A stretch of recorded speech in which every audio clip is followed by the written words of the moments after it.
We're just kind of hanging out editing, nothing super crazy today. I've been sort of wanting to do an editing live stream, and the reason I'm using the Yolobox is so I can take the streaming power and resources off of my computer.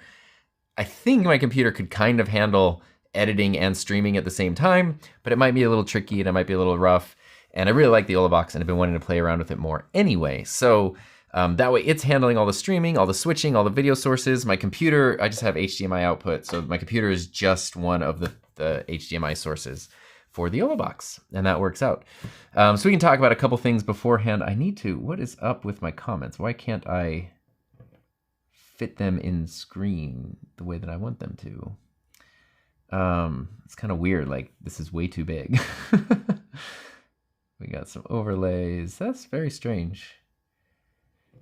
I love Yolobox very, very much. They do a lot of updates though, and sometimes things change more than you would expect. So anyway, Jordan says, I want to build an all-in-one stand on wheels with light camera, boom microphone, teleprompter, Yolobox Ultra, so I can move it around, everything is talking head. Yeah, I mean, if you take my camera stand, the one that I did, which was the like the low boy, that's what I'm using right here. And then maybe you combine that with some of Caleb Pike's like stands that have the lights and everything on them. Basically just some adapter arms on there. You'd be good to go. It would work. Can you please reduce the price or any? No, that course is not only is the course itself hundreds of hours long, but I put hundreds of hours into it over many years. And so it's my time. It's years of learning Final Cut Pro and learning, but there we go. We good. So we're gonna jump in and edit. What I'm editing today, actually, this was sort of a funny impromptu video. If I move the Yolobox out of the way, you can kind of see back here, I have a bunch of windscreens, pop filters for microphones. I've been talking about these on some streams, and I decided that since this is a very common question I get, why don't I make a video actually talking about pop filters and windscreens, the difference between pop filters and windscreens, but what windscreens specifically do, different ones, the ones I use, especially because my friend Doc Rock, who has a YouTube channel of that same name, is coming out. Actually, this is one of them. This is one of his own custom windscreens. Whoops. That he's not manufacturing, but he's working with a manufacturer, created custom molds, like paid for custom molds to be created, custom colors, custom acoustic foam, all this cool stuff. I was like, oh, that's cool. There's like options. It used to be you just buy the windscreen for the microphone or some really generic one on Amazon, and that's kind of it. And now we actually have cool options that are functional, stylish, all that stuff. So I'm gonna make a video about that, which is like my raw footage. Let's jump into, oh, did I mess up my HDMI? I think I did. Let's jump into here. So the raw footage on this Final Cut project it was about 30 minutes, and I edited a little bit yesterday, so that's kind of what's happening over here on the part where maybe I'll just pop myself up here.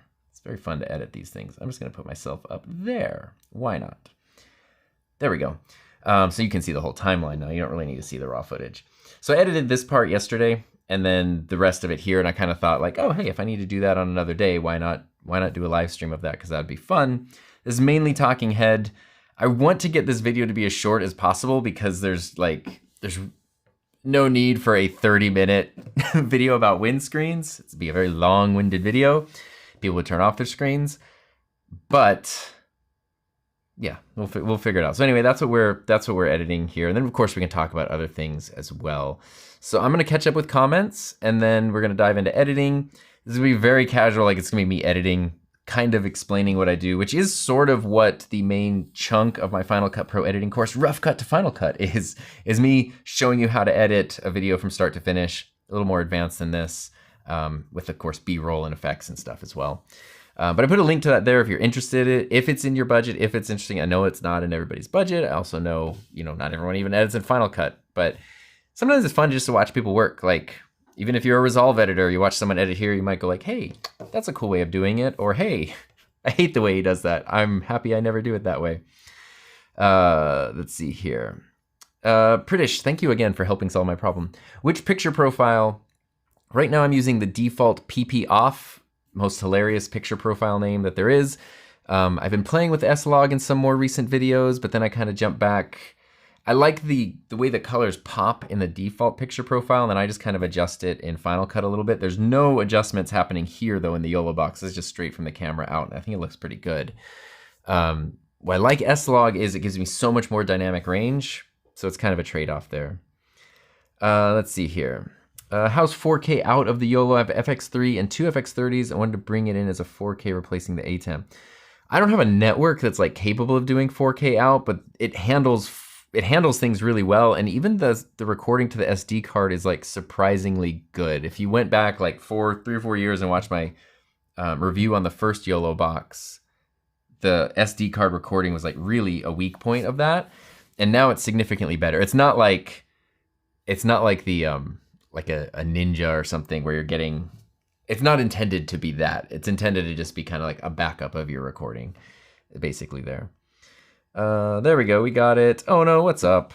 With your videos, have you discovered an average metric for how long it will take you? Like one, oh, no, I haven't. Because it kind of depends. Sometimes you can make a 5-minute video that takes like 2 days to edit. Sometimes you can make a 30-minute video that you can do in an afternoon. So it totally changes. Robert, you might have gotten, I'm using Yolobox to pop up the comments, so it's a little hard for me to like see and unblock things if they are blocked. But yeah, if you go to docmerch.com, docmerch.com, you can see all of Doc's. He has windscreens for the SM7B, the MV7, and the pod mic. And they're very reasonably priced. And the cool thing, like aside from the fact Doc's my friend, the cool thing about it is like, it's neat to see one person try to figure out how to design, manufacture, distribute a product. Like just one guy. He does not have to do this, but he's doing it for fun. So let's jump into editing here. I think my pip should still be working. And then we'll dive in. So this is kind of cool. The reason I thought this was neat is like the video is sort of like, this is my rough cut. Where's my camera? There's my camera. This is my rough cut here. And so if I zoom in, the way I have this set up is I filmed this video with 2 cameras and the Rodecaster. So here's a shot right here. You can kind of see I'm talking into a microphone here. That's my audio going into the Rodecaster Pro 2. I'm looking at a camera, which was my FX3, but then I also had a side angle, which was this camera here, the A7S III, with the 50mm lens on it.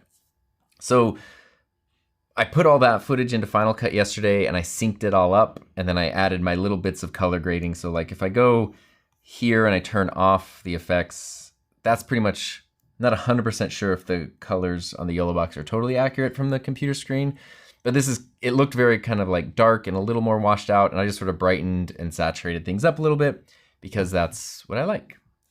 So I already did like the color and the syncing and stuff yesterday, and then I'm going through and doing the rough cut. And the rough cut is where I'm kind of deciding the points that I want to cut to the secondary camera and where I want to keep the main camera.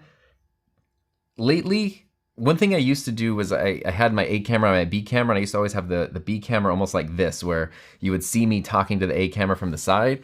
And I really like this because when you're editing, this makes it so much easier to like cover up cuts and things. And so that way it's easier not to have jump cuts in videos, because if I make a mistake here and kind of like cut to this shot and it sort of works out, I know that it looks better if I'm addressing the camera you're seeing. It's way more personal if I'm looking into the camera that you're seeing.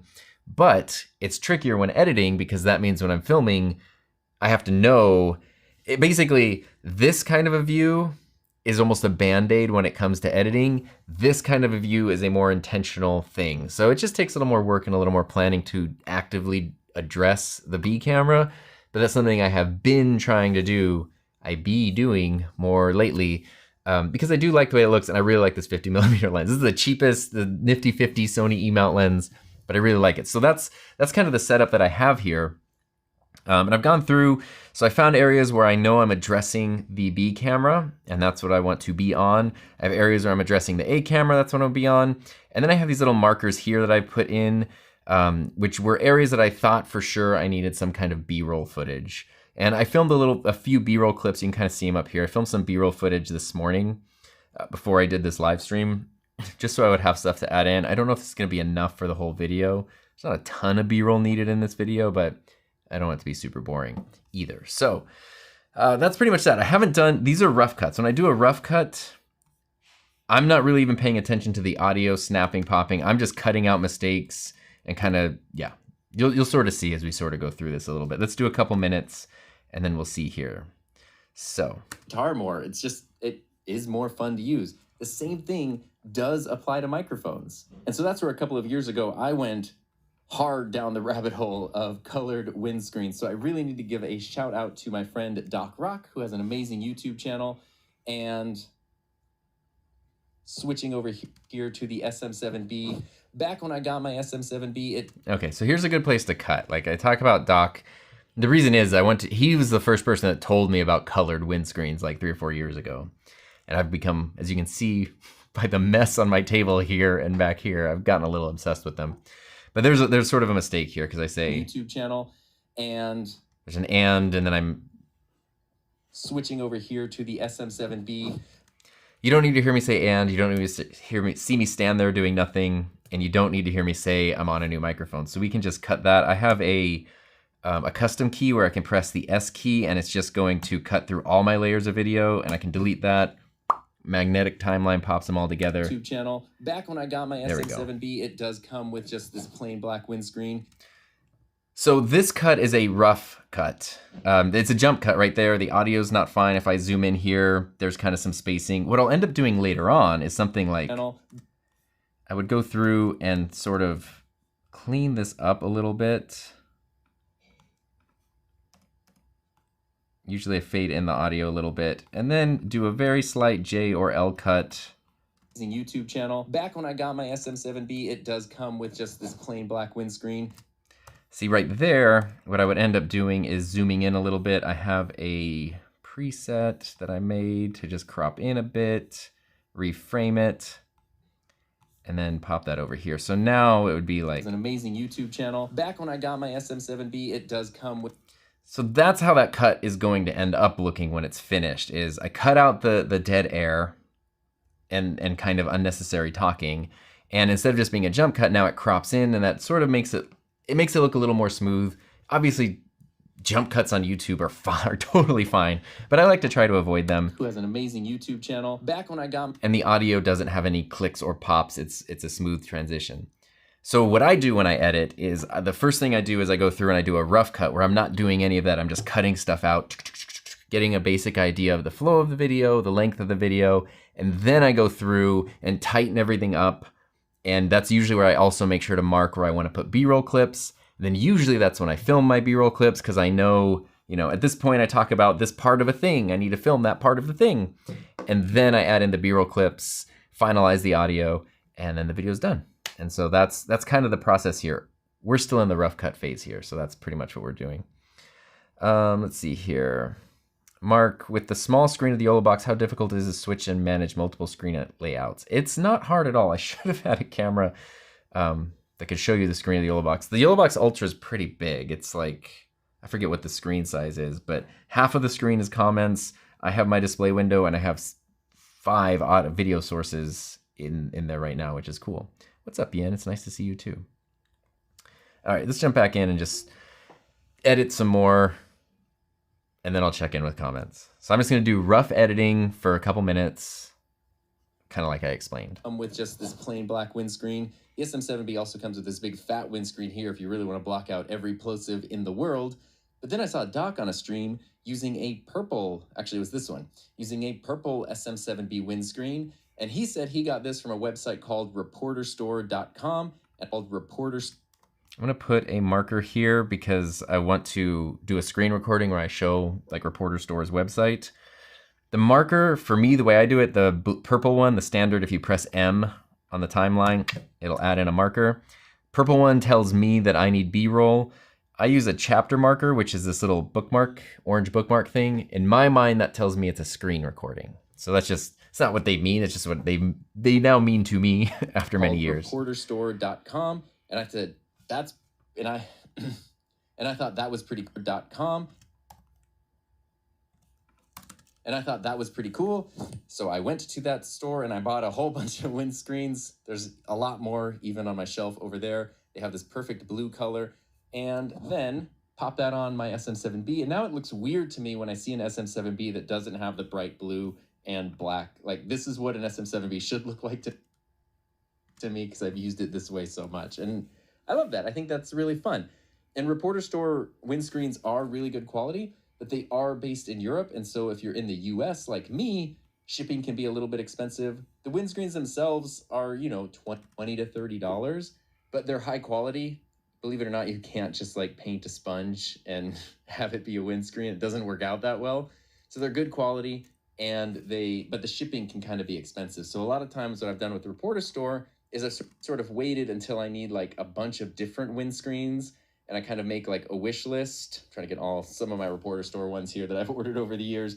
And then once I need a bunch of them, I order them all at once. So I only have to pay shipping on like one order instead of a bunch of individual windscreens. So reporterstore.com has been my main source of windscreens for a number of years. You can also get them like customized and stuff too, which is really fun.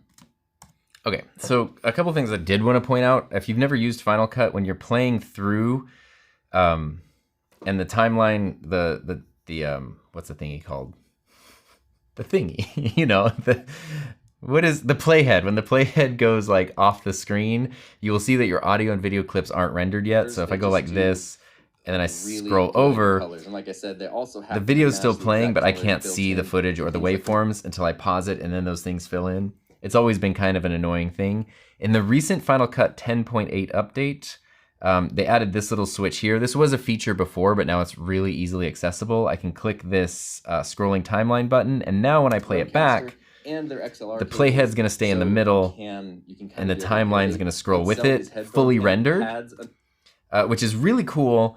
However, for me, it might just be habit. I don't know, but I have a hard time. I have a hard time doing rough cuts like that. I love using this, like when the video's kind of finished and I'm sort of doing like some final proofs and some final checks or whatever before I export. I love using the scrolling timeline. But when I'm doing a rough cut, I like to just let the playhead go, which is why sometimes I need to stop it, scoot it over, start it again, let everything load. And basically what I'm looking for is I'm looking at the audio waves a lot. And in this case, for the video I'm working on specifically here, I wanted this to be a more conversational video. It's gonna be a little bit longer. There's no script to it or anything. It's just me sort of rambling about, I had sort of like some main points I wanted to go through, but there's no script or anything. And I wanted it to be conversational, so it's not a highly edited video, which is why it was a good one to edit on a stream.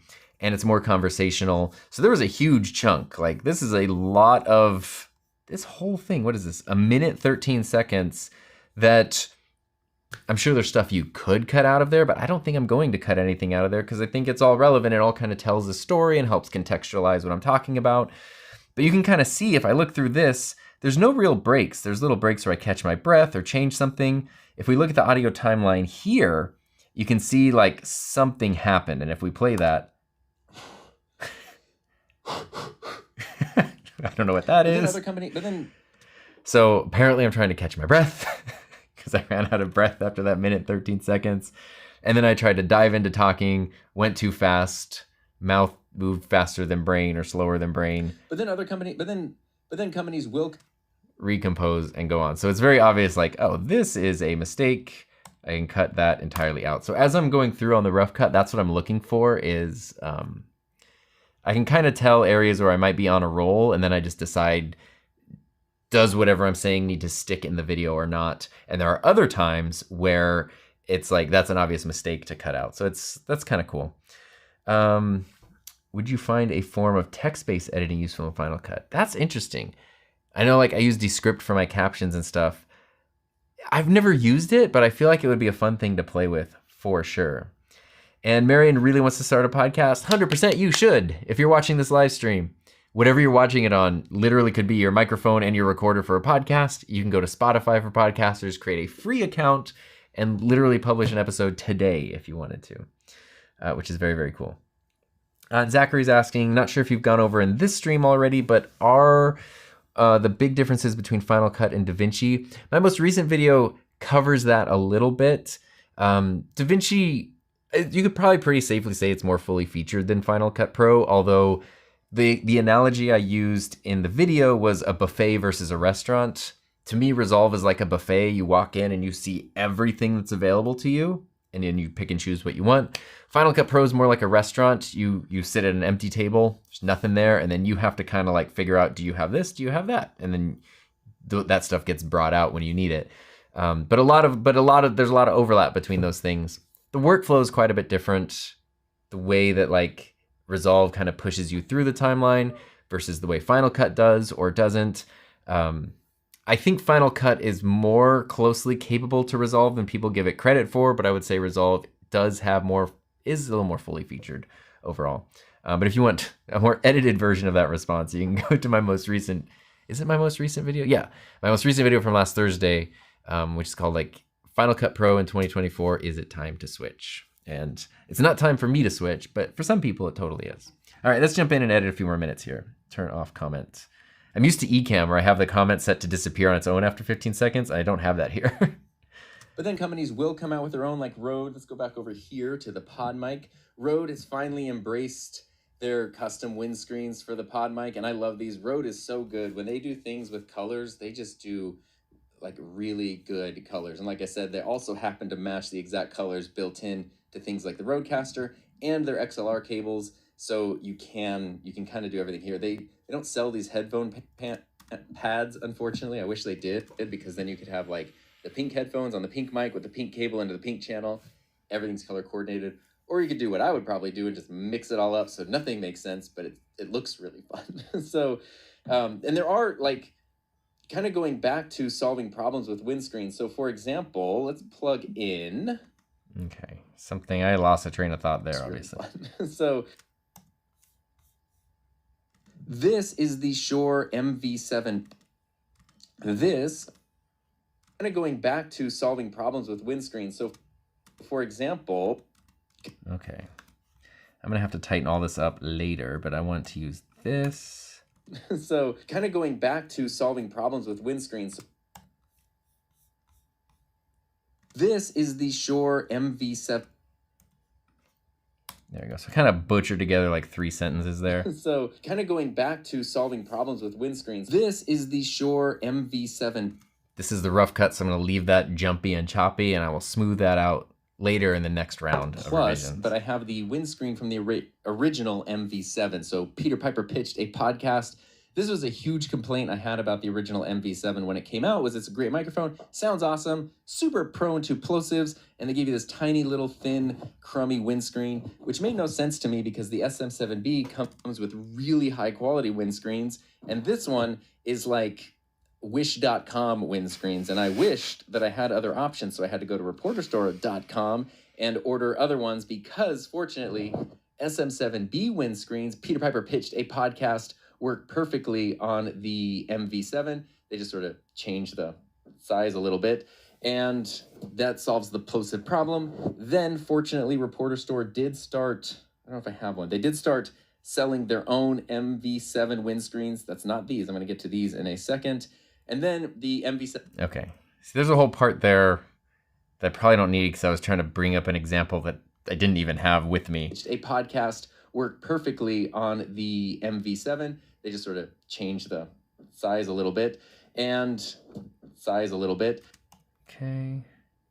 And then the MV. There we go. So we can cut out this whole thing. That's going to shorten the video by 12 seconds. That's great. Size a little bit. And then the MV7 Plus did come with a slightly improved windscreen. It's a little bit bigger. It's not any thicker, but it's a little bit bigger. I talked about this in my MV7 Plus review. So then Peter Piper pitched a podcast. It helps reduce plosives a bit. So sometimes you really need one to make your microphone sound good. And I'm kind of surprised Shure hasn't jumped on the chance to make their own custom windscreens more. But it's been fun to see this sort of pop out more and more. And Reporter Store, like, this one looks kind of weird. This is for the Rode more. And Reporter Store, like, it's been kind of fun to see this stuff change. So this one right here looks sort of strange. This is for the Rode. Okay. It's been fun to see the screens more. Okay, so I can cut these out. And here I go from looking at this camera to that camera. So that means I'm just using V to enable and disable these clips. I'm not using like true multicam or anything at the moment. Jumped on the chance to make their own custom windscreens more. It's been kind of fun to see this stuff change. So this one right here looks sort of strange. This is for the Rode Wireless Go. That's why it's a rectangle. You can put those wireless things right there, and then you have a windscreen specifically for that. You can also do stuff like... There we go. My eyes look at the other camera. So I think here we're going to switch that. You can also do stuff like... Oh, but I lost my train of thought. So it's been really cool to see, Rode embrace custom windscreens. Okay. specifically for that. Boom. Specifically for that. So it's been really cool to see, you know, Rode embrace custom windscreens, Reporter Store embrace custom windscreens, and then going back to my buddy Doc Rock, who I mentioned before. Who I mentioned before, but what you can just see it, a person's brain breaking in real time. one thing to note when it comes to windscreens is you do get what you pay for. Okay, that was my whole point here. See, this is where like sometimes having a script is helpful.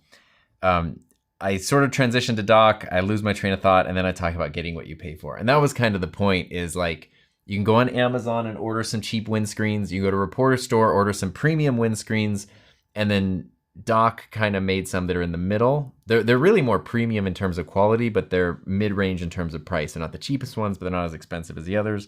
And so I wanted to transition to talking about price, but you can see my brain kind of broke as I try to do that. Going back to my buddy Doc. There we go. But one thing to note. Okay.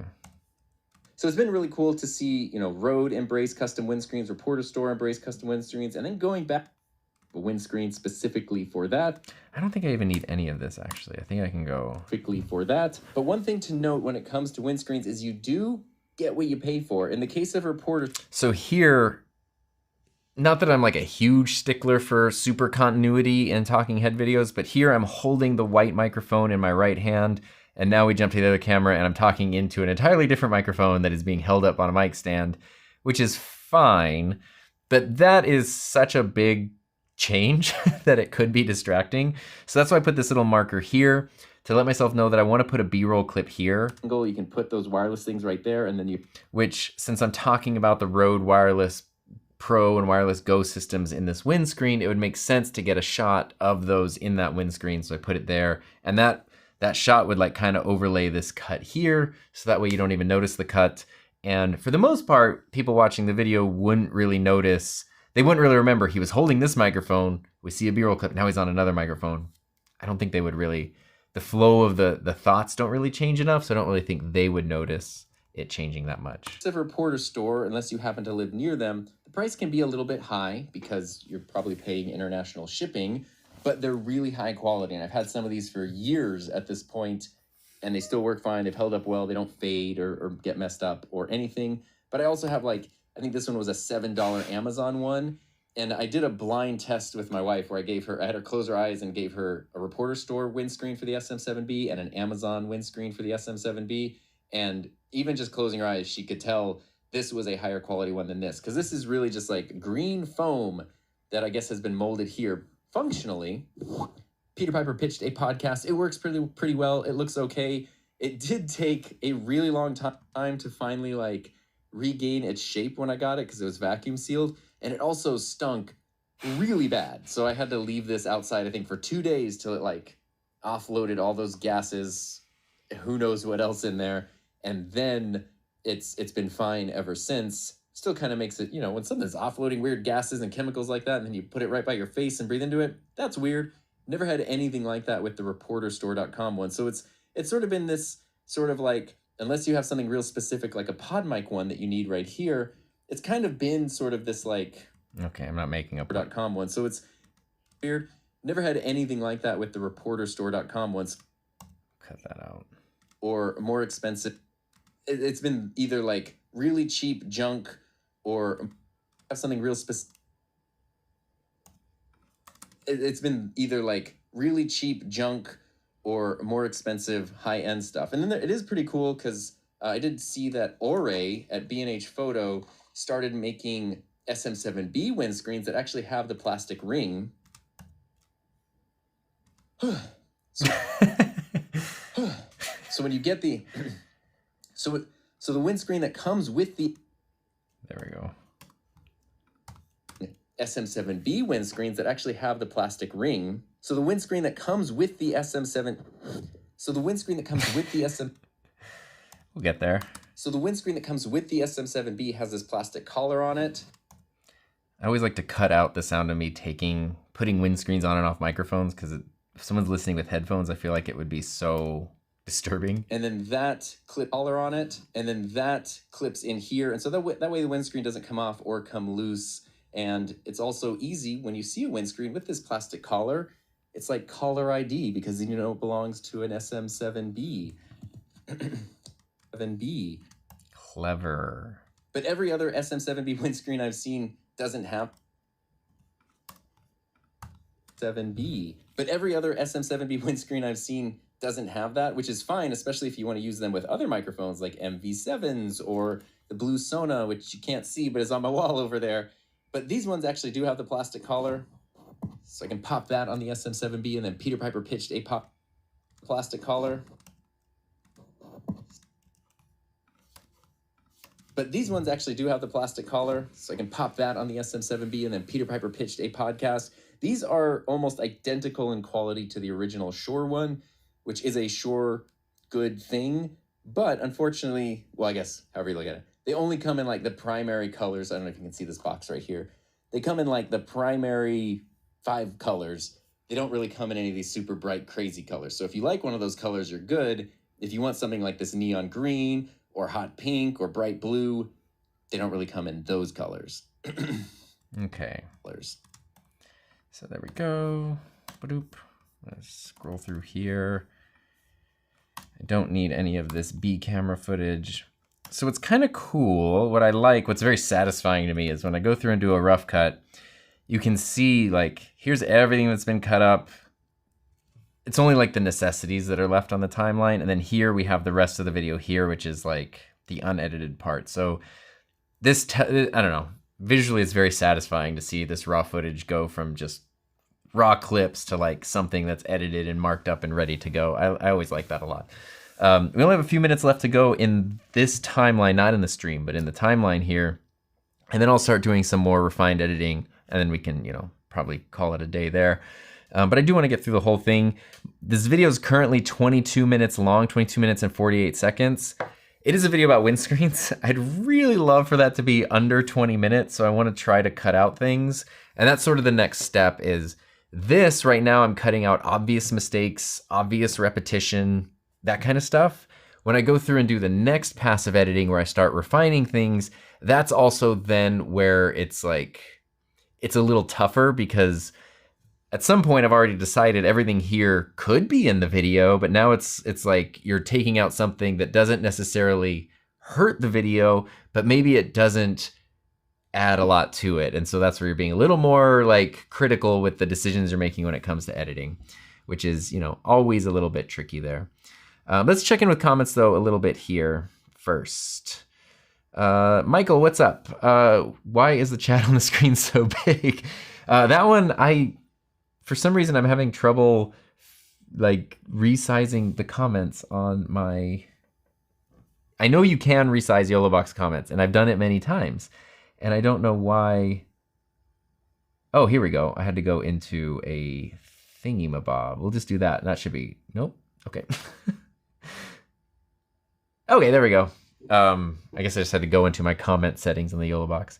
Do I have a NAS? Yes, we do have a NAS. Ours is 48 terabytes. We've had it for 2 years. Have you ever thought of running Ethernet for your studio? It's literally on my wife Heather and I on our to-do list for today. They finally made fiber internet available in our area, and so it's on our to-do list of like call fiber. So yes, one day that is definitely something we want to do. Does audio get cut in multicam, and is there a way to not have that happen like for music videos? Yes, so right now I'm not using multicam. I just have multiple clips and I'm cutting between them, so I'm cutting the audio. If you're using true multicam, which I do have a video on my channel about how to do that in Final Cut, then you can have the audio stay, you can, almost like I'm doing here, where you can choose if audio follows video or not. So then you could cut between you could just use like the 1, 2, 3, and 4 button on your keyboard, if you had 4 shots, I guess, and then just cut between those without affecting the audio. So it would be really cool for music video editing. You could even like play your keyboard or your keys like an instrument and like cut to the beat in real time, which is pretty sweet, or at least get you in the ballpark to tighten up later. So if you're using true multicam, yes, you can do it without it affecting audio. In the way I'm doing it here, which is just cutting a whole bunch of clips that are stacked on each other, it doesn't happen that way. Kyle said, whenever I cut and move clips around, Final Cut adds that annoying gray bar. Oh, I'm curious which gray bar you mean. Sometimes when you like put clips together, it like encloses them in a box, and then other times, I think I might know what you mean. I'm gonna duplicate this and see if it's an example. So like this, if I cut that clip here, do you mean this gray bar? Where like, this is a result of the magnetic time. Oh my God, you should probably see what I'm talking about. Sorry, I've done things before. So here we go. For example, I have this clip, it's hanging off. Sorry, Kyle, I have to take your thing off here. This clip is hanging off the end of my timeline. And if I cut that, now it's gonna add in this gray bar here.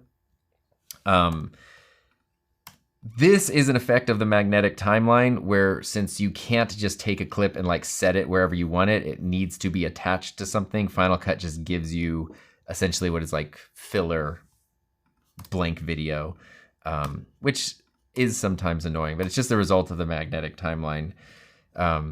You can do that yourself. You can do Option W and it will add that same thing, and you can adjust the size of it there. If you wanted to, like, you know, you could just stretch this out for really far in your timeline, and now you could take, you know, you could take your own clips and place them wherever you want, which would be more akin to, you know, something like Premiere or whatever. Not exactly the same, of course, but sort of. So let's see, let's jump back over here. I don't know if that's the bar you were talking about though. Great to see live editing a video as an editor here in Germany, I know. Yeah, I mean, this is a simple video that I'm editing, but I figured that's why my brain only has so much RAM. I'm like a base model Mac Mini, like I have the bare minimum amount of RAM, and so doing too many things at once hurts the brain. So editing a simple video while also paying attention to a live stream was definitely the way to go. Tommy, what is up? You could also do a transition with a sound effect if you didn't have a B-roll clip handy. That's true, actually. Especially if the shots are very different. Just do a quick wipe that's like, whoosh, and then you're somewhere else. Absolutely. Luis is here. What's up? Don't cut any of the sweet jokes. I'm going to cut out everything that's not a sweet joke. This video is going to be 4 seconds long.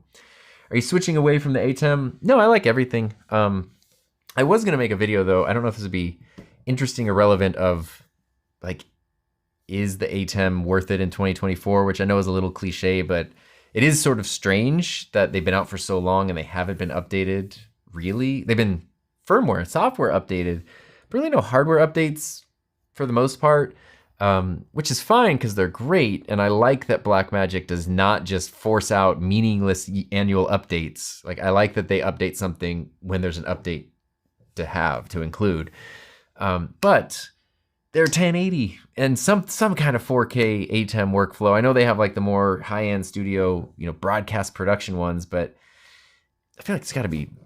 I'm confused about that. I was looking at that Ulanzi one, which is a video switcher that is kind of cool because the top like comes off the bottom, and then you can have the bottom part that has all the capture card processing and stuff like over here with all your inputs and your HDMI and everything, and then you can just have the top part with all the switching buttons with one USB cable there. That's kind of cool. So when the ATEM came out, there were no competitors for it really, and now 4 years later, there are a lot of decent competitors out there. I think Blackmagic still did it right and kind of does it the best, but I'm curious to see where they go with the ATEM. But I'm using the Yolobox today. What's up, Keith? I'm using the Yolobox today because since I'm editing, I didn't want my computer to have to stream and edit at the same time. So it's nice to use the Yolobox for that. Plus, I really like the Yolobox, and I haven't used the Ultra too much. I've used the Pro and the original a lot. So I wanted to really play around with the Ultra, which is also why I'm getting confused when some things pop up from time to time. So yeah, there's that. I could have used like my Mac Mini over here and then brought in the computer as a source on the ATEM, and that would have been fine, but I thought this was fun. So there we go. Resizing the comments on stream made a big impact on small screens. Yeah, I mean, I know we don't even have to have comments on screen, but it is so cool that you're able to do that. There is a setting here. I wish I just had more. There, I can put them more on the bottom. Oh, wait a minute. We got some. Ooh, sorry, I'm just changing some custom thingies here. No, that doesn't work. We'll stick with the default for now.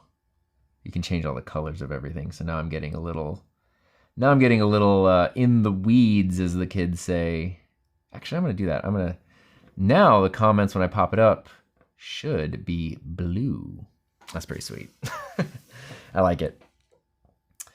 Generez has echo in games with the Rodecaster. Your friends have the echo. If you have an echo in something like the Rodecaster, it's probably because you don't have USB mix minus turned on, and so you're getting inputs or some kind of mix minus. Maybe you're not using USB. You're getting an input into the Rodecaster, and it's also then being sent back out, and it's creating like a loop. And so what you can do is in your output settings, you can go into routing, and then you can choose what you want to mix minus. If you create custom routing, there's kind of an option that says main mix minus custom. If you do custom, you can choose which channels you want to be included in the output and which not.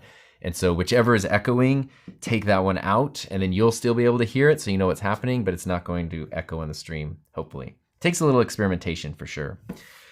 Matthew, I appreciate hanging out, Matthew. How do you stay motivated as a full-time creator? Do you schedule your day or block out times for editing?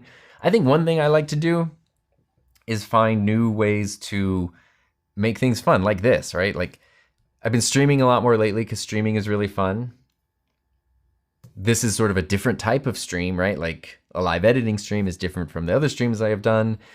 I'm trying to use a new piece of equipment because this is something I was thinking about like last night. I was really excited. I was like, oh, Yolobox. Like it was literally like 9:30 at night, and I was like on the couch, like, updating the Yolobox and playing around, like always trying to have something. I did this when I had my regular job too, was like try to think of something you're really excited to do in the next day or try in the next day. So even if, I had to go to work and there was a bunch of meetings and a long day and a bunch of stuff that I wasn't really looking forward to, if I could wake up and be like, oh, there's all that stuff, but I'm really excited about this thing right here, then it makes things a lot more fun and easy. So every day I try to have at least one thing. And fortunately, like this is, all the stresses included, this is still an amazing job to have. And so being able to, like, there's way more than one thing to be excited about every day, Like I get to hang another guitar hanger on my wall later today.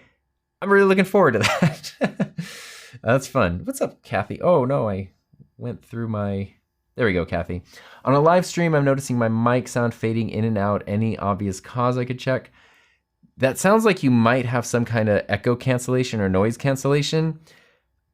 That could be on the Rodecaster, could be in software. I had this problem in Ecamm once when Heather and I were doing the couples table. I didn't realize in the little audio window echo cancellation was turned on, and we had our two mics together, and it was like, for some reason it thought my mic was an echo on hers, and it was like muting my mic, and it happened for like 3 or 4 episodes of our couples table podcast, and eventually figured it out and it fixed the problem right away. I don't know if it's the Ecamm echo cancellation, but that's exactly what that sounds like. There we go. Are you from Seattle? Live there? I am not. Oh, I have a Seattle Kraken thing right over here. I'm not. I'm from the Coachella Valley, which is where the Firebirds play, which is the Kraken's AHL team. So by default, then Kraken became my NHL team. Have you used AV Matrix? I have not, but it seems really, really cool. All right, we're kind of caught up here. I'm so grateful for everyone just hanging out, technical difficulties included, for kind of a random live stream on a Tuesday. It's 12:30 p.m. where I'm at. I'm not sure. I'm sure everybody's at different time zones, so I very much appreciate you. We're going to jump back into editing. I'm going to go through this last chunk here, which is 5 minutes of video. As you can see, this is a relatively simple video, so there's not a ton of cuts I have to do. And then we'll catch back up with comments after that. So if you have something related to editing, feel free to drop that in the comments. If you have another question, feel free to put that in the comments. And if you're interested in editing and you want me to teach you how to edit without, in a little more of an organized and in-depth fashion, there's a link at the top of the chat to Rough Cut to Final Cut, which is my Final Cut Pro editing course, if you want to check that out and see if it's a good fit for you. But now let's see what fits in this video. But then also going back to my friend Doc, because he's the one who told me about this, and he... Okay. But then going back to my friend Doc, because he's the one who told me about this and he's been obsessing over this for also years at this point, a lot of these actually, all of these ones. This is a good spot for a jump cut, I think, because I'm getting rid of all of the windscreens that aren't just the dock pops. A lot of these actually, all of these ones here are actually ones he has made, well, not made himself, but he has started figuring out a way to produce, as in like working with manufacturers to create molds and go through materials and create his own pop filters, which he's calling Doc Pops. I'll put a link in the notes, but you can go to docmerge.com and pre-order your Doc Pops, or order them now. Depending on when you watch this, it might be available. This sounds like an ad. This is not an ad. I am not involved with any of these companies. I don't get kickbacks from any of these companies, but these are great because it's that thing where, you know, it's a problem solved by someone who had the problem. So they come in these really nice colors, and just like the reporterstore.com ones, these are high quality. These are genuine, like, acoustic foam. They're not just cheap sponges like the cheap Amazon one that I had. And they come in really nice colors. He's got not just cheap sponges like the cheap Amazon one that I had. And they come in really nice colors. He's got them for the SM7B. So Peter Piper pitched a podcast. He's also got some for the pod mic. Where's my pod mic? There we go. We'll take a pod mic here. SM7B. Let's see. And then so Peter Piper pitched, where's my pod mic? A podcast. He's also got some for the pod mic.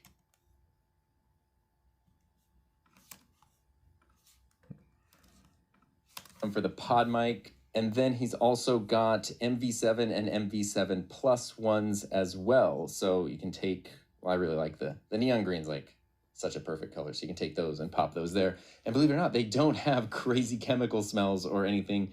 Those and pop those there. Oi. macOS does this thing where if you hit a key, it's like a new thing. If you hit a key that doesn't do anything, it just does this flash and it drives me nuts. I just want to give a shout out to someone who, they don't have great, pop those there. I just want to give a shout out to someone who I think is doing something cool, because it's just one person who's navigating the world of designing and launching physical products that are high quality. And I've sort of been getting update, and I've seen him from behind the scenes trying to navigate this world for like over a year at this point and obsessing over it. And it's definitely not. Okay. See that? Oh, it drives me crazy. Those and pop those there. Trying to navigate this world for like over a year. But it's just something that enriches the sound of everyone else. So that's pretty cool. I've been using these a lot because I like them. They're high quality, and it's fun because every time I use one, it reminds me of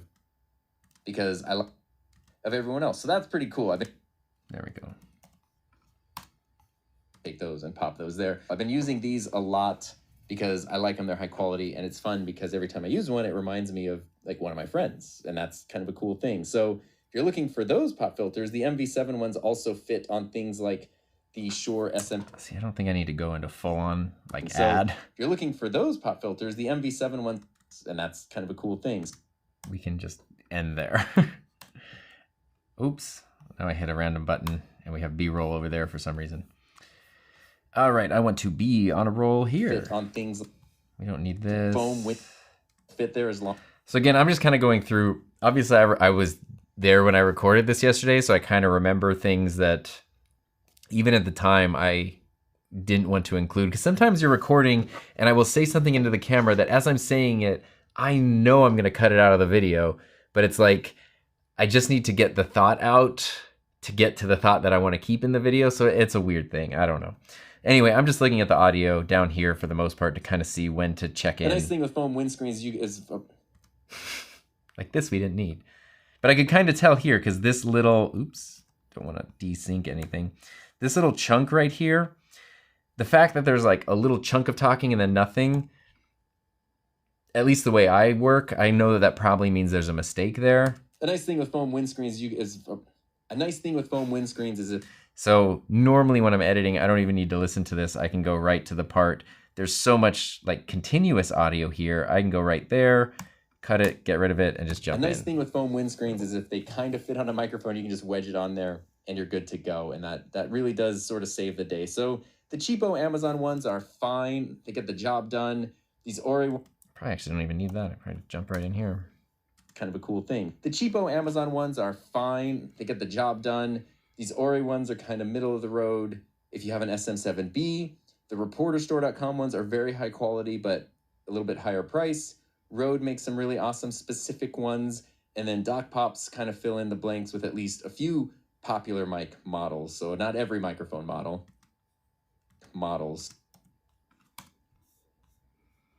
What am I doing here? I'm putting things on. Fit. Hey, Peter Piper pitched. Okay. But it's a cool combination. But it's definitely a cool combination of form and function. And so I wanted to kind of make this video. And so my goal here is to not only explain the... Okay. But it's definitely a cool combination of form and function. I don't think I need that, actually. A few popular mic models. And so my goal here is to not only explain the function of windscreens and the purpose of them, but also talk about why you might want these fun, funky colors, different places that I think you can get them from. And then also just kind of the reminder, this has sort of been my mission lately, I guess, is to remind everyone that it is okay to have fun with your audio. A bright green windscreen might not affect your sound, but it might make you have more fun using your microphone. And I think that will come across in the things that you create with that microphone. Facts. And I really love that windscreens let you do that, but thank you to every... Okay, we're getting close to the end here. Microphone. And I really love that windscreens let you do that, but they also then do add some functionality. So it literally does put the fun in function. And speaking of things that are fun and functional. Okay, so that is actually the conclusion of the video. One of my favorite things to do, which I don't think anyone even notices, and it probably is not a thing that I need to spend time on, is when I transition to the end screen of a video, I always like to say, and speaking of blank, and then it's a very tenuous transition. When I was a high school teacher and I taught broadcast, every day we would have to do a script, you know, put the script together for like the daily broadcast for the school, which is like news and updates and stuff.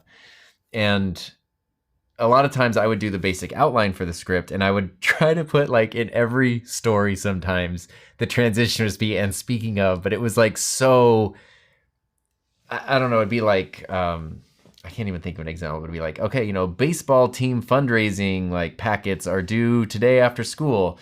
And speaking of today after school, like the anime club will be meeting after school. And speaking of anime, if you're hoping, you know, to find a quality senpai, check in with the counseling office. Like I would really try to like make them connect. But to me, the joke was like how bad and how like tenuous the connection, the transition was. And so in my videos at the end screen is always like, thank you to everyone who helped support the channel through Patreon and YouTube channel memberships. And I always try to end the actual video part with something that I can say, and speaking of blank, thank you to everyone, like, and this is one of those. In function. And speaking of things that are fun and functional, thank you to everyone who helps keep my channel functioning by supporting it through Patreon and YouTube. And I don't mind if the end screen is a little clunky. Sometimes I just leave in mistakes and things there, because I figure by the time someone's got to the end of the video, they're kind of on board with whatever. And to me, it's funny. Like it doesn't sound like an ad read. It doesn't sound like YouTube, you know, like be sure to hit the bell and smash the subscribe buttons and be notified to the first of every video. Like it doesn't feel polished enough. It feels like a person struggling to communicate a thought. So this is the end screen. So what I know here literally does put the fun in function. So here I can cut that, and here I deactivate the video because I don't need this clip at all. This is all going to be added on later. In function. And speaking of things that are fun and functional, thank you to everyone who helps keep my channel functioning by supporting it through Patreon and YouTube channel memberships. And if you want to learn a little bit more about microphones and different ways to use your microphones, check out these videos right here. There's the end, and I can cut that out. So now we're down to 20 minutes and 4 seconds. It shouldn't be hard to get that under 20 minutes for the final cut. I would actually love to get that like closer to 16. I don't know if there's 4 minutes that I'm gonna cut out. That'll be the next editing pass, which will be something I do like later today or maybe tomorrow.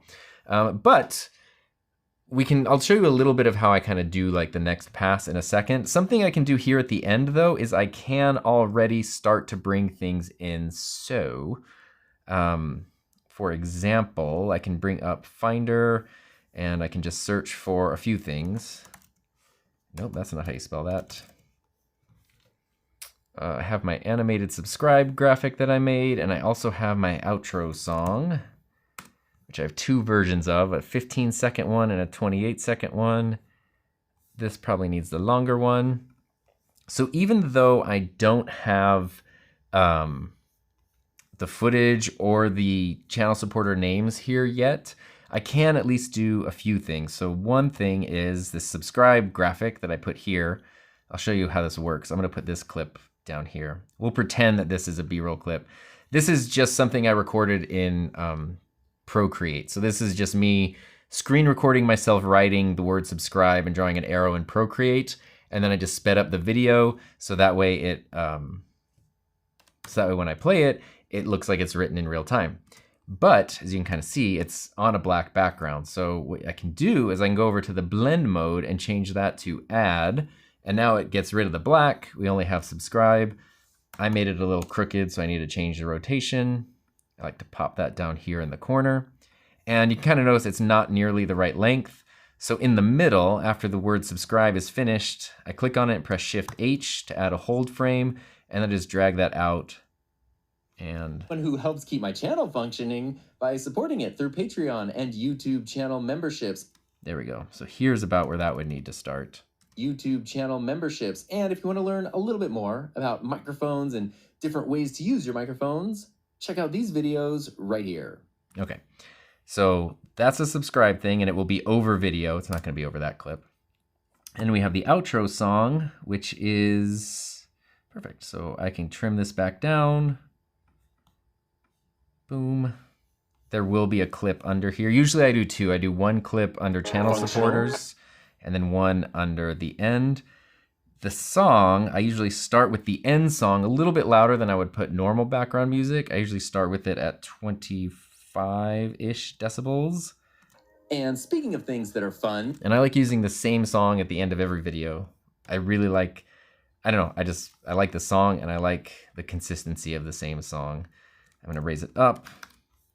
So I just did R and did range, and then I lifted up part of the song after I was done talking. That automatically added these keyframes here, and now I can kind of adjust. Check out these videos right here.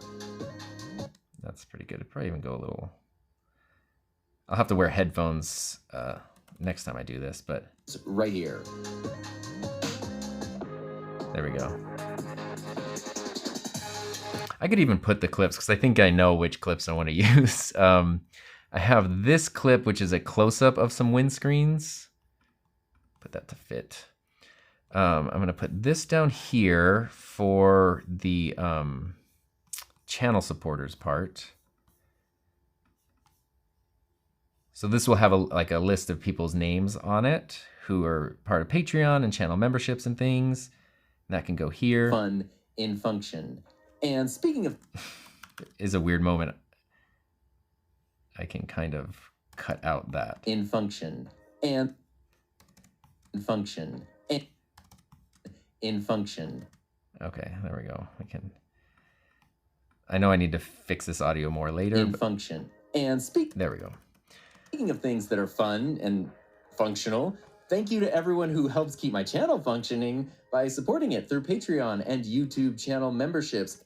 Okay, so that'll go right about there. This doesn't really matter here, but if you kind of notice, maybe you can even see it better if I raise this up. This little clip here means that this clip is attached in the middle, which can sometimes be annoying if you have a clip in Final Cut that is like attached where you don't want it. And so I can hold down Option Command and then click on the clip, or sorry, which one is it? I always get this mixed up. It's Option Command and then click on the clip where I want it to attach, and it will change the attachment point to where I want. It doesn't really matter here, but that's just a cool thing to note. Let's see, I'm gonna pop that over. And I like this to be on the bottom just to keep things organized. For this, I do have a quick preset I made that will pop the colors a little bit.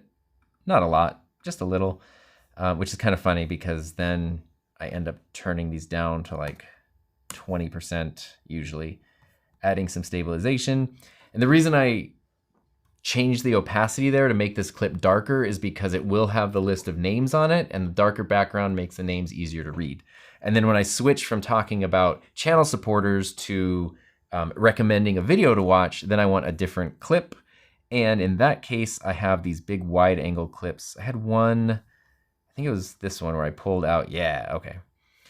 I like using these clips for the very, very last shot where the camera's pulling away, because the camera coming out is like, it's leaving, it's the end of the video. And I like it where you go from the slick B-roll to seeing like the semi-jankiness of the setup. So I usually use something like that when I can at the end. We'll pop that here. Boom, boom, boom. YouTube channel memberships. And if you want to learn a little bit more about microphones and different ways to use your microphones, check out these videos right here. So kind of the same thing here. I'm gonna change the colors with my preset. The other one I put down to like 20%. This one I usually put at 42%. It doesn't need to be quite as dark because sometimes depending on how someone is watching, they might not actually see the next videos or the subscribe button. So if that's the case, I still want the image to look nice. And I just add stabilization because this is handheld footage. So anyway, we did the rough cut, but I pretty much have my end screen finished, except I need supporter names.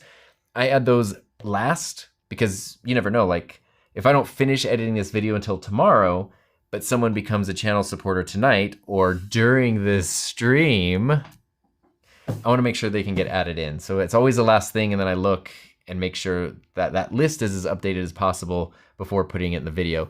Even if this video ends up not being scheduled for like 2 weeks or something, where there could be different channel members at that time, it's the most updated list possible at the time that I made that video is kind of the goal there.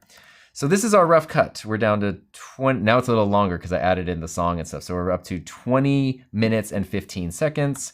We have places where we want to add in B-roll footage.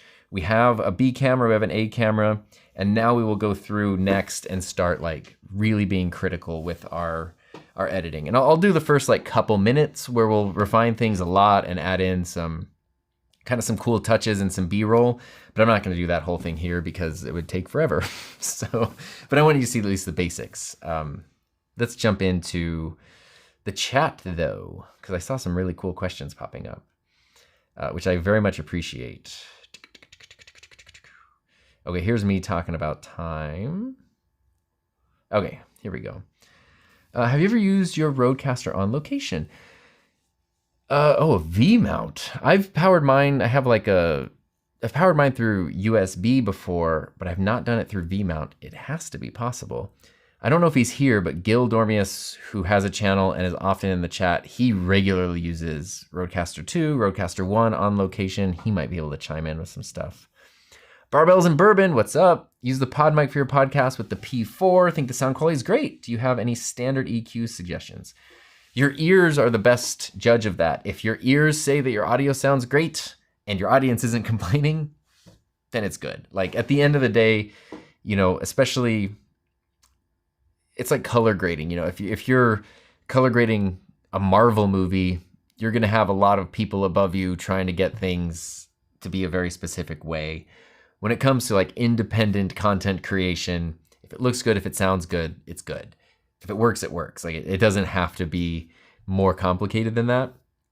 The pod mic is a mic. I have a couple here. The pod mic is a mic that really like depends on the voice. It is a mic that emphasizes more of the high frequencies. I've talked about that a lot. It doesn't really focus on the lows as much. And so that can sound amazing, especially on deeper voices. On higher voices or more nasally voices, it can start to sound kind of harsh. So it just sort of depends. It just sort of depends. There's no right or wrong there. If you love the way that it sounds, you're good. Normally what I do with the pod mic is I usually go into some kind of EQ and I kind of like take down the highs a little bit and maybe boost the lows just a little bit. But sometimes, which is something I talked about in the video I'm editing right now, you can use a windscreen to even putting this on will muffle the microphone a little bit. And that right there is going to eliminate some of those higher end frequencies. So even without changing EQ, something like a windscreen, especially, Rode has this, that's not this one, it looks like that one. Here it is. I have to do show and tell, I'm sorry. Rode has this really fat WS2 windscreen. And this one, I even have a video from years ago where like you can pop this on a pod mic and without doing anything else, it won't make it sound like an SM7B, but it will sound much closer to an SM7B than a pod mic just because this is so thick and it cuts out so many high frequencies from reaching the mic. But if you were to find a microphone that fit this, that was more like had a more neutral profile or even kind of went more towards the low end, this could potentially make it sound really muddy. So very much it depends on your microphone. That's a good question though. I very much appreciate that. Kathy's gonna check echo cancellation. Mark, would you recommend using a separate audio mixer with the Yolobox? I think it depends.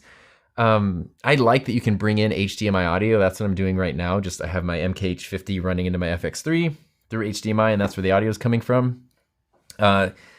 I still haven't quite solved the riddle, which I know is not super complicated, of like effectively via USB connecting the Rodecaster to the Yolobox. And I know it's possible. I just haven't figured out that riddle yet, but that would be great.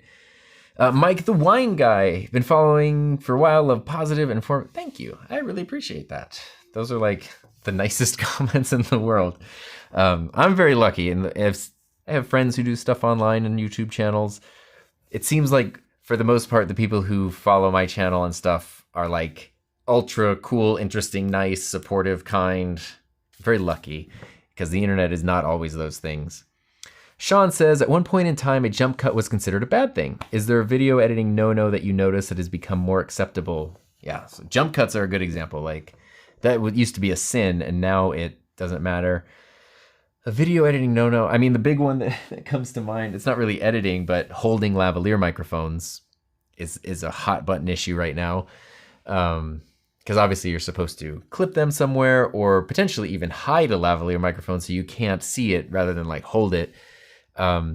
There's all kinds of cool reasons. There's a really good, I forget the channel. It's someone else named Tom with a very good, interesting channel, has like an 1.5-hour video about why people hold lavalier microphones now.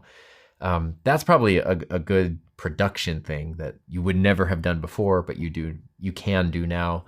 I guess it sort of depends. Something I've noticed, which I think is more style or trend, is like almost going back, and this is definitely more of a trend thing, going back to like low resolution. Like so many people, I love old camcorders for the nostalgia factor, but so many people love them because they, even if they weren't alive at the time to use them, they like the like mushy, grainy footage. I like it for the nostalgia, but as someone who lived through the times when that was the only option, you couldn't do anything else, I don't want to go back to those times. So I like ultra sharp video.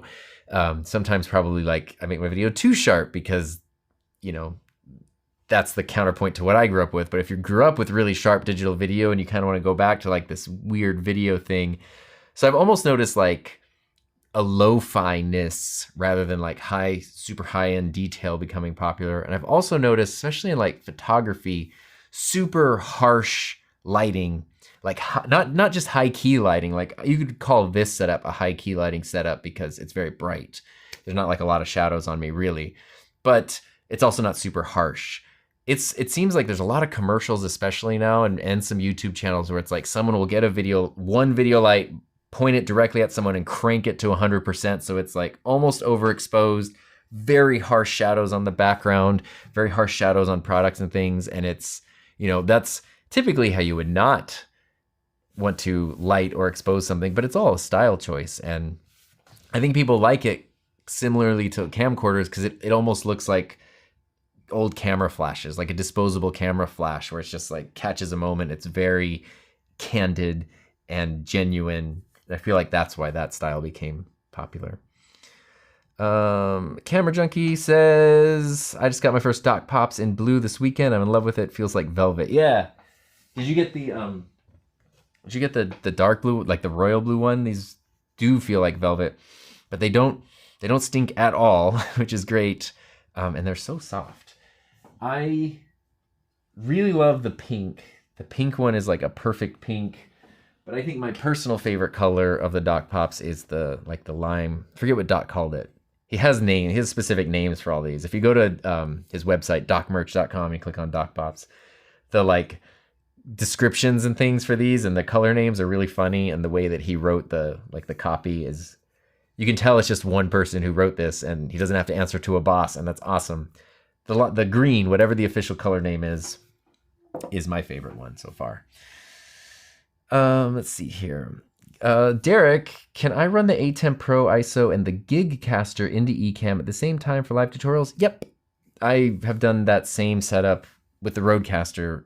I mean, I taught online for years doing that. You totally can, and it works really well. Might have to play with your syncing a little bit.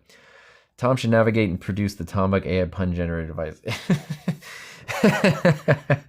The least downloaded app in the App Store. Kyle was asking, do you have guidelines you follow for audio levels? I have personal ones for my own videos. The way I would make my videos is sometimes different than if I were working on like a bigger project. Not that I do that very often, or a client project. Because when it's me, it's like Doc Pops. Like, I'm in charge, he's in charge, you can do whatever you want. So when it's my video, it's what I like.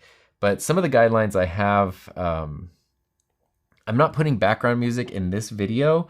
And the reason for that is because this is gonna be a long-ish video, you know, 16 to 20 minutes when it's finished. And so it makes sense that somebody might wanna watch that at 1.5 or 2x speed. And if you have background music and someone watches something at high speed, the background music can almost make it unwatchable sometimes. That's something I never thought of until my wife Heather pointed that out, because she watches a lot of things in like 1.5, 2x speed. And so I've been very limited on background music and talking head videos lately, unless it's a really short video. When I do those, I usually keep the audio level of the background music around -29, -30 decibels. And then I go through and I scoop out the mids. So what that means is, well, here I can show you. I'm using kind of a weird audio setup today, but let me find a song. I always have to have like a random assortment of some royalty-free songs here. Let me find Mint Conditions. I love this. This is a good, actually, my favorite backing track is this one, Poetic Wax. And some of these I put into Adobe Auditions and remix them. I had Audition remix them to be longer, so I have like 14-minute versions of a song, which is great. So if I were gonna use this one in the background right now, I would make some really awesome specific one. It's like way too messy and loud. So if I turn this down to like -29, and I'm just holding Command and then clicking and dragging the middle line to be a little more precise with it. I could also click on this and then just go over here and type it in. Now that's gonna sound probably better. This has sort of been my mission lately, I guess, is to remind everyone. You're listening to audio from the speaker, so I don't know if it's coming through, but it's mixed a little bit better. But especially in a video this long, the background music is still kind of fighting with my voice. So what I do is I click on that audio, I go to the EQ, and then I basically just bring down the middle, and you're kind of almost just scooping this out, almost like a little smiley face in a way. And this is taking out those mid-tone frequencies. And what that does, The cool thing. The cheapo Amazon ones are fine. They get the job done. you might not be able, audio actually fits. Like, you can hear the background music, it's not fighting with my voice. And the reason for that is this section here, these like middle frequencies, generally speaking, are where the frequencies of a person's voice, of a human voice, live. And so if you have a song that's taking up those frequencies and you have your voice taking up those frequencies, it gets very crowded. So if you just scoop those out of the song, now you've carved out a space for your voice to fit in and nothing is fighting each other. It's, if you've ever watched, like, if you've ever made a video and you put your audio pretty low, but it still sounds like messy, and then you watch like a movie or a TV show where there's background music that's really loud, but you still hear everyone talk just fine, it's usually because they've mixed in things like that. They've probably done a bit more of an advanced version of this, but that's essentially what they're doing. And it is really, really helpful and makes a really big difference. So that's normally what I do there for background music. For audio or dialogue, I usually try to keep things between -12 and 6 up here. 0 is where things would start clipping. And so if I play this here, but they also then do add some functionalities. You can kind of see this was sort of bouncing up right around here, and that's a good spot. I had to boost the decibels. This was recorded with the Rodecaster. I brought in that audio and just raised it up 5 decibels, and it worked there. My 5 here is not a defined rule, though, because what you record with, what your gain, the microphone that you use, the output settings, they're all going to be different. At the end of the day, though, I want this to be at -6. And if you're using Final Cut Pro and you don't have those audio meters, you can press Shift-Command-8 to bring them up. The first time you open them, they're going to be big, fat audio meters like this, and so you can just drag that over and make them smaller there. When I was teaching and we do Final Cut Pro, I always told students, like, always have your audio meters up. And there were times where regularly I would just be walking around the classroom, and if someone didn't, I would just reach over, Shift-Command-8. Like, if they weren't using it, I'd like make sure they had their audio meters up, because you never want to forget that. Let's see here. Mr. Camera Junkie's getting a bunch of colors, which is awesome.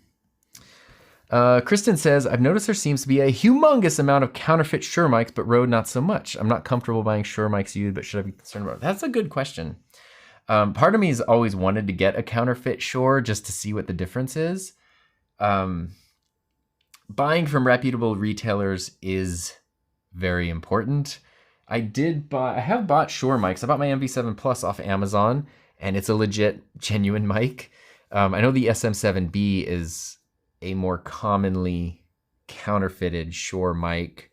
But if you're unsure of where to go, reputable resellers are good. So like B&H Photo, Sweetwater, those kind of places, you know, they're buying their stuff directly from the manufacturer and selling it. They're not getting weird third-party, like, you can trust them. Rode, I have not heard of too many counterfeit Rode mics on the road. So buying used, you should be pretty good. Yeah, I could be totally wrong on that, but I haven't heard of that being an issue. For some reason, Shure, maybe because they've been around for so long, a lot of their microphones, it's more tempting for people to counterfeit them. Zach said Procreate's a good idea. Yes, I've been meaning to do a video on that specifically for like 3 years. Kathy, where'd you get the multicolored pod mic colors? Oh, probably these ones. These are the actual Rode ones. If you buy the pod mic USB, it comes with the black one, which is very cool. It's the WS14, but finally Rode started selling them separately and in different colors. So I have a blue one and a pink one, green one, purple one, black one. They also have like orange and I think red. They have a lot of great colors. Rode WS14. And they're great. They're good, high quality windscreens. They add some really cool style to the microphone. They work really well. It's awesome. I love it. Does Final Cut let you use VSTs on your audio? You're going to have to remind me what a VST is, and then I can say yes or no. There we go. B&H Photo. That's the way to go for sure. You should go to B&H for your sure. In my view, it looks like your B cam is maybe, it probably is. It probably is. Oh yeah. We can fix that right now.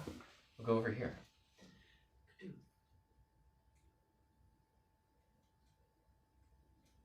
There. Actually.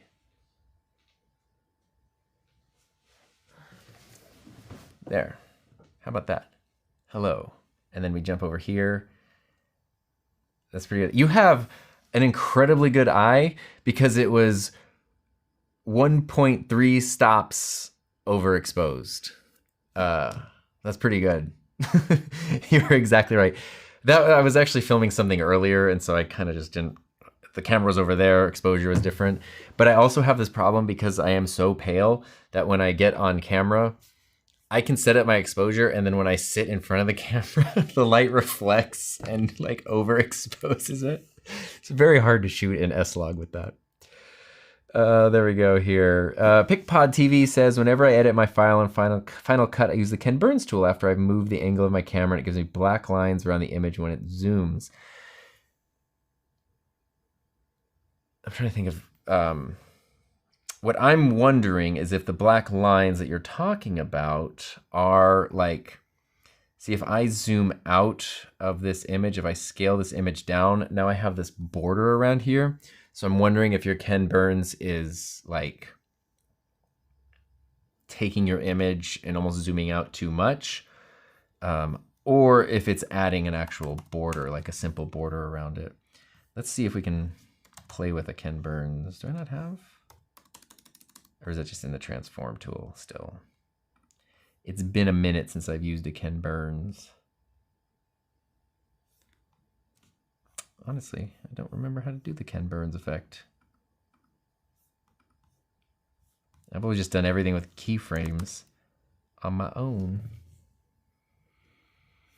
Well, without going too much into detail, I would say it's either Ken Burns is zooming too far out, or it's adding a simple border, which should be a setting that you can adjust.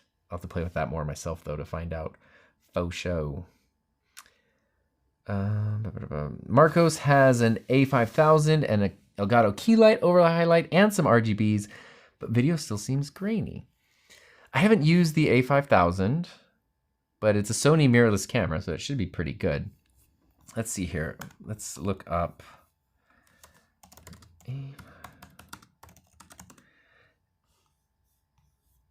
Now, depending on what kind of picture profile you're using, oops. Let's see.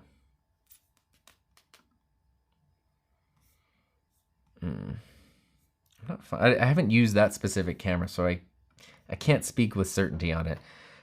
If you're using log footage, your camera probably has a base ISO. For like my FX3, it's ISO 800. And that means even if I use a lower ISO, like 200, and everything looks exposed, the image could be grainier than if I use 800, because that's kind of what's best for the sensor, basically. If I'm not using log, though, and I'm just using a default picture profile like I'm doing right now, then generally speaking, I just want to keep my ISO as low as possible. So right now mine is at 100, and I'm slightly overexposed still. So 500, especially with that much light, seems kind of like a high ISO to me. Depends on the lens that you're using with the camera, of course. If it's an f4 lens, that could be perfect. I would say, without knowing your whole setup and what lens you're using, I would say if you're using a default picture profile or a standard picture profile and you're not shooting in log, try to turn down the ISO a bit and double check that your shutter speed is appropriate for your frame rate. So if you're doing 30 frames per second, your shutter speed should be 160. If you're doing 24, it should be 150. Sometimes it's easy to have your shutter speed cranked up to like 1/400 and you don't even know it, and that is restricting a ton of light from coming in the camera, which could give you a grainy image because you have to boost the ISO. So you can keep the ISO low, keep the shutter speed correct, and then open up your aperture on your lens as wide as possible. Those things should help quite a bit. Any plans to try out the new Zoom Essential recorders? I haven't looked into those actually, but you know, like Zoom is really good at making just like simple, affordable recorders. My Zoom F2 is one of my absolute favorite things. Oh, the green, thanks, Mr. Moderator. The green is called Green AF, and it is. This looks bright on camera. In person, it's like 5 times brighter. It's crazy. Dylan says, have you ever considered outsourcing your editing, or do you enjoy the full process? I love that you asked this question. I love editing. So no, I've edited every video on my channel and many other videos personally and professionally. I love editing.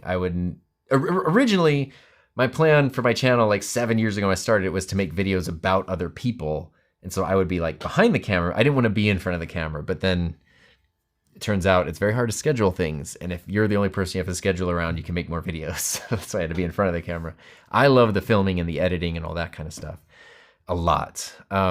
Some people, I know that editing is their least favorite thing. And if you're doing a video like I'm working on right now, where, you know, if you're doing a video that's talking head and you're just cutting out mistakes and maybe cropping in and out, those are videos that are kind of easier to outsource if you like don't like editing or don't have time to edit. But I do notice that one of the most like common pieces of advice that people give to YouTubers is like, outsource your editing. I really do personally think that people should hold off on outsourcing their editing until they're very sure, because the editing is really where the video is made. And unless you're working with an editor that knows your specific voice, tone, style, all these things, even if you're working with the same footage, there's a very good chance that the video you would make is very different from the video somebody else is going to make. Just how they choose to put everything together in a way that makes sense. And so in a way, this isn't always accurate, but the analogy I use is if you have like a blank canvas, you get out a pencil and you sketch a picture, and then you hand someone brushes and paint and you say, okay, finish this for me. You know, if you drew mountains and an ocean or whatever, they're probably going to paint mountains and an ocean, but it's probably going to be very different than if you painted mountains and oceans. You're giving a lot of creative control to somebody else, which can totally work. Like, obviously, there are people who have awesome relationships with editors. It's a good workflow. They've communicated well. And that's awesome. And I totally get, even as someone who loves editing, it's not for everybody. But make sure you know what your tone and your style and what you like about your videos is before you give somebody else that much control over what you make and what other people see. That's at least what I think. Chad drives by Shure every week. So you must be in Chicago area. Kim, what's up, Kim? I wish Final Cut or Apple made a feature to compete with the remix feature in Audition. Yes. And I do know, I gave a lot of shade to Premiere in my recent video, but I believe that feature leaked over into Premiere, which is very, very cool. And Victor, thank you. We are now victorious with matching camera exposure.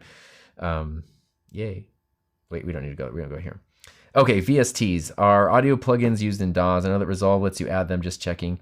You can add plugins in Final Cut Pro, but I don't know.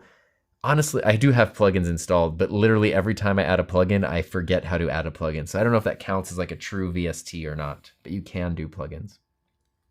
Can the NT-USB Plus use advanced functionality in Unify or Rode Central?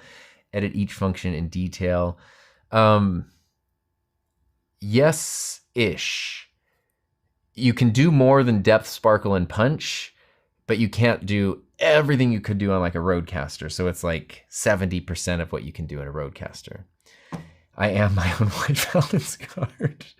And this is why when I'm in my wife Heather's studio, she has much darker skin than I do. If she's in here, her colors always look off. And if I'm in her studio, my colors always look off because each of our studios are set up for our specific tones. And Mr. Camera Junkie, going back to the grainy camera, says that the Elgato key light might not be enough light, which is cool. And you're using standard profile with the kit lens, might be the shutter speed. Yeah, take that along with some of the other advice that people put in the chat, and you might be able to kind of problem solve a little bit. So is it a matter of coincidence that a lot of your windscreens match the guitars and room tones?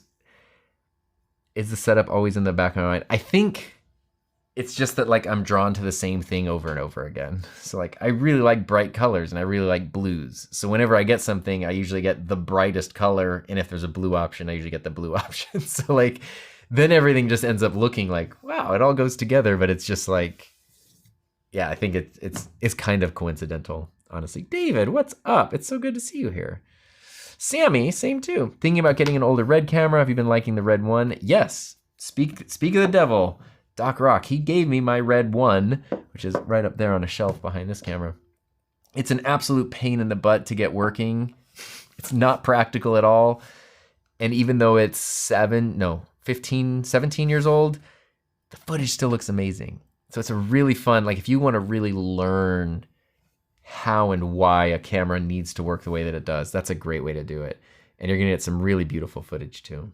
So I definitely recommend it if you can get a working one at a good price and you have a way to handle memory. Okay, let's dive into a little bit of the second cut of editing and then we'll kind of wrap things up here. But we did this rough cut.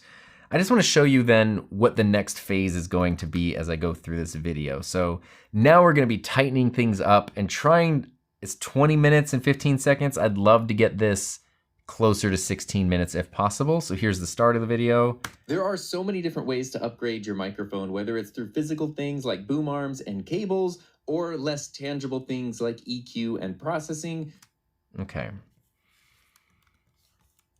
Like boom arms and cables, or less tangible things like EQ and processing. Okay, so a couple things we're gonna do here. I don't have a ton of B-roll for this video, but I made a couple cuts right here. The first thing is we're gonna look at our audio. I'm gonna fade in the audio here. There are so many. Okay, and now what I wanna do here is I'm actually gonna play around with keyframes a little bit, kind of my homemade Ken Burns effect. I'm gonna select the end of this first clip, period over 3 times, and then I'm actually gonna zoom in just a little. No, wait, I'm not gonna zoom in there. I'm gonna keyframe. I guess I didn't need to do rotation. I'm gonna keyframe my scale and my position, and then I'm gonna go back 3 times. I'm gonna go over here to the beginning, comma 3 times over, and then I'm going to zoom in just a little bit here. Not a lot, and then also go up a little bit. So now what I've done, if I go here and I right click and do show video animation, you can kind of see I've added some keyframes. They're out of the shot right now. The reason I like my keyframes being out of the shot is so that way you don't see the start and stop of the movement. The clip is just moving the whole time. And what this is going to do is going to add a slight zoom out to this clip. So if I play this back. There are so many different ways to upgrade your microphone, whether it's through physical things like boom arms and cables, or less tangible things like. And then the second one here, what I want to do is crop in. I have just, anytime I make a preset in Final Cut, so if I say I wanted to save a preset here, I created a new category called custom, and then that's right here. And these are just sort of all the custom presets I've made. There's one, it's called Nikon, because I made this when I did a video on the Nikon Z9, and it just, all it is it crops in 145%, and I've been using it for like 2 years now. It's just called Nikon CU because it was a Nikon close-up. Anyway, so that's gonna be that, and now we're gonna have like this thing. Boom arms and cables, or less.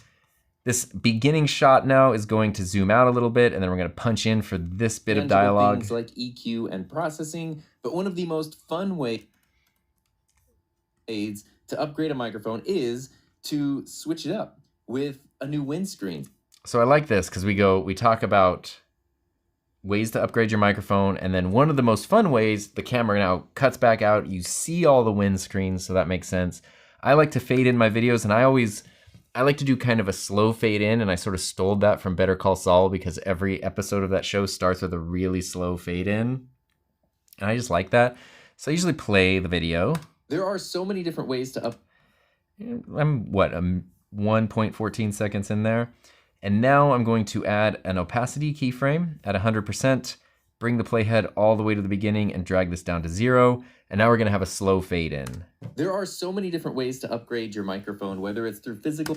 And I like that a lot. And you can always show your video animation to like see all your keyframes and stuff if you need to adjust them. It's like the opacity one, I could bring this over here. Now it's gonna be really fast. I could bring it all the way over here. There are so many different ways to upgrade. It's gonna be incredibly slow. I didn't want it to be that slow. So I like this. I always like my videos to fade in. The reason being, sometimes when you go to start a video, it'll just end on a frame like this, like whatever your beginning frame is, like mid-word or awkward pose or something. And I would prefer if someone starts one of my videos and then pauses it, I would rather have it just pause on a blank screen than like me mid-sentence with a weird expression on my face. So that's why I do that. There are so many different ways to upgrade your.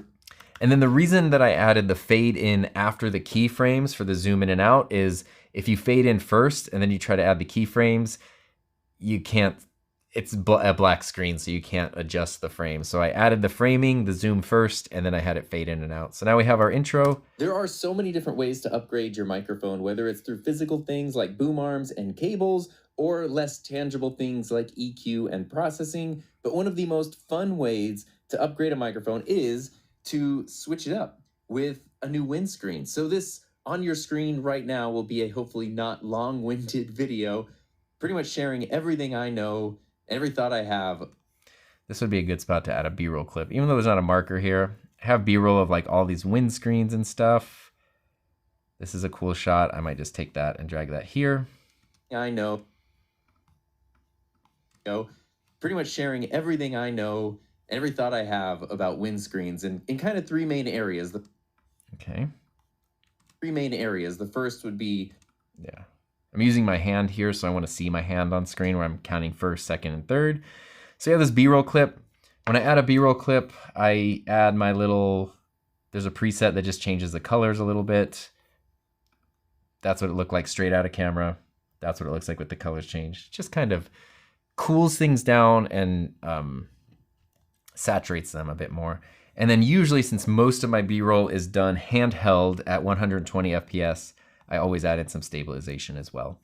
So when that's done, we'll wait for our stabilizer to, these little dots right here, we're gonna wait for these to go and see what that shot looks like. Boom, there we go. Everything I know, every thought I have about windscreens in kind of three main areas. The first would be... There we go. So now we are 27 seconds into the video. We have a fade in, we have a keyframe zoom, we have a crop in, we go back to the shot, we have a B-roll clip.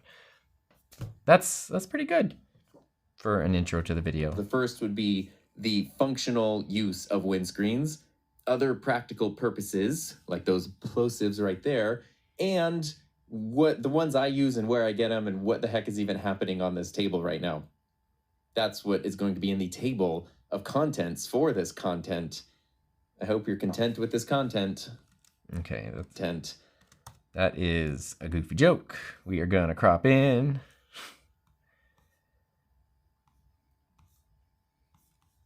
Content. I hope you're content with this content. So as I implied just...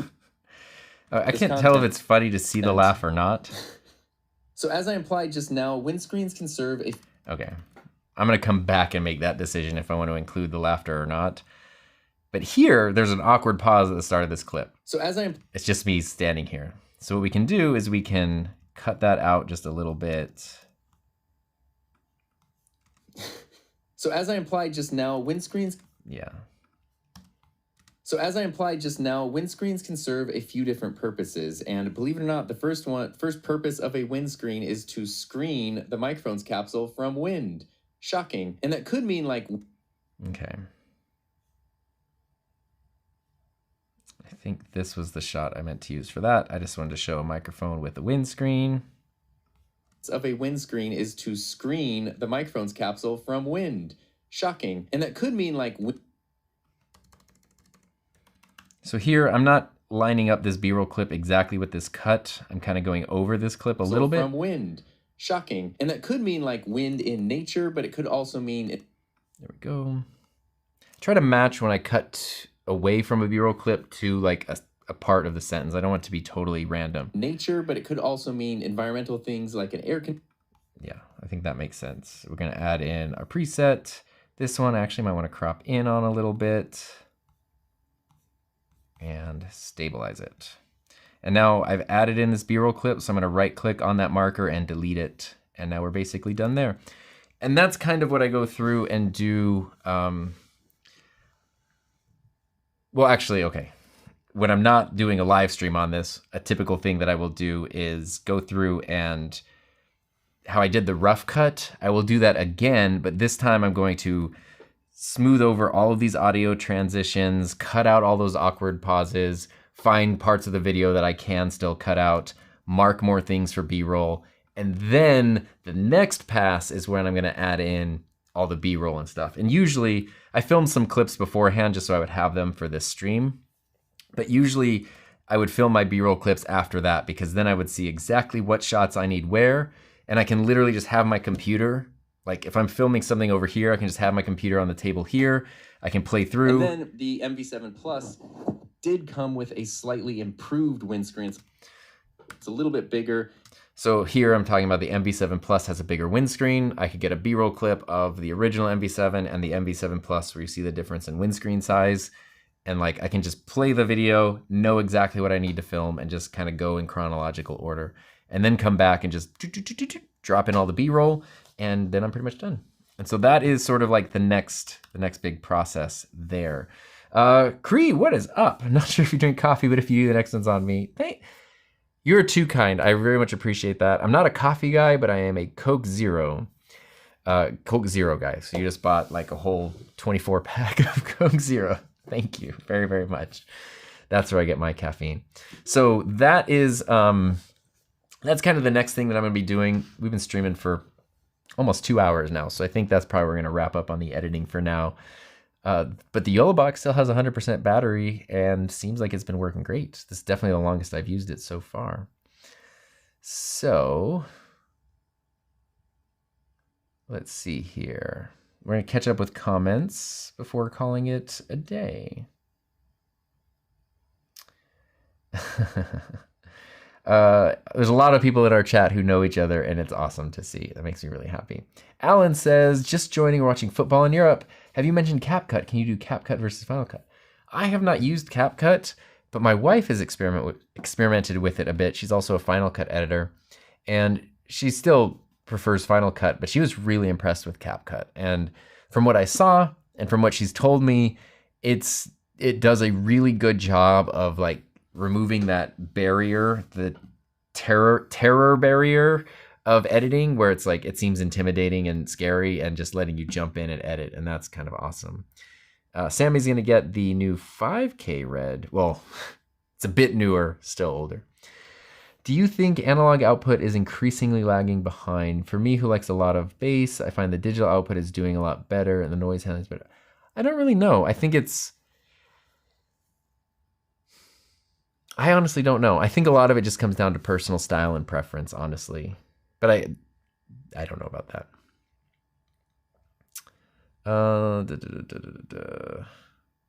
Logan, what's up, Logan? Been enjoying the live streams. Hopefully they've been fun. Yeah, they've been awesome. I've been streaming once-ish a week, and it's fun to try some new things each time. I actually streamed yesterday on Instagram for like an hour I used Ecamm, but I had the Boss Gigcaster, and I was trying to like do a vertical live stream with the FX3 and an overhead camera on the Gigcaster, and then playing along on did a little bit of copyright infringement there. But there we go. And Mr. Camera Junkie says vote to keep the laugh, so that's what we're doing. Gil, hey, I was speaking of the devil. Always great to watch streams. Thank you, sir, very, very much. Matt just got here. Well, that means we have to end it. If Matt's here, we got to wrap this up. That's not true. Not because Matt's here, but because we've been going for an hour and 54 minutes, and that is awesome. And the cool thing too here is like I actually got work done. Like I got my rough cut is all finished over here on this stream, so that is awesome. That is extremely satisfying. So I'm gonna wrap that up here. I just stream randomly, so not to be super YouTube cliche, but if you want to know whenever a stream happens, that is where the bell icon will help, because I don't even know when the next one's gonna be. I've been unofficially trying to do one a week lately. Sometimes it's more, sometimes it's less. That is the unofficial thing. I really love streaming. I love live streaming, but it's hard for me to have a specific middle of the week, like this day and time. So what I have found is I'm able to do it more often if I can just kind of, when there's a time to do it, just jump in and go, which I know is not always the most convenient. So I appreciate the flexibility that everyone shows me, especially when the first 10 minutes of a stream like today are just technical difficulties. But anyway, that's what I've been doing as far as streams go, but it has been extremely fun. I think I made that joke like 3 times today. So what else was there? Oh yeah, I did put a link at the top of the chat. If you're interested in learning more about Final Cut Pro, I do have a course called Rough Cut to Final Cut, where I share everything I know about editing in Final Cut Pro in a very curated and specific way. It goes through creating one of my videos from start to finish in quite a bit more depth than we've covered today. But then there's also some supplemental things, just how to use the program. I have some stuff I'm working on for the 10.8 update that just came out. And then there's also a separate sample project where you can just download like the entire timeline and raw footage and everything for one of my favorite videos that I've ever made, and play around with it if you want to do that and just sort of see what it looks like. So appreciate that. Gil, the beginning of the stream is a little bit of a mess, but we got it figured out thanks to tech support in the chat. And Adlad, what's up? Multitasking for the win. Thanks for everybody here. Like, I couldn't do what I do if you weren't doing what you're doing right now. So I very much appreciate that. And psyched for the Yolobox. I don't have my outro video, although I could totally put it in here. I just don't have it yet. So I'm just gonna wrap up the stream and it's just gonna cut out. So thanks for being here. I hope you have a safe, happy, healthy, fun rest of your day. And I'll see you next time. Do you want to pause the live stream or just end?